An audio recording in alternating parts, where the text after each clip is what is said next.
आज का जो मौजू ख़ास इसलिए है कि रिसेंटली अमेरिका में एक प्रोटेस्ट हुआ, लोग बाहर निकले 7 मिलियन सारे सिटीज़ में, अमेरिका की सारी स्टेट्स में।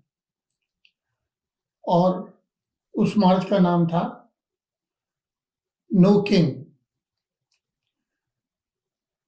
ये नो किंग का मार्च एक और चीज़ से भी जुड़ा हुआ है कि 3 हफ्ते से कांग्रेस ने जो बजट है वो अप्रूव नहीं किया हुआ है और लोग फर्लो पे काम कर रहे हैं, लोग बगैर पैसों के काम कर रहे हैं, बहुत मुश्किल हालात हैं।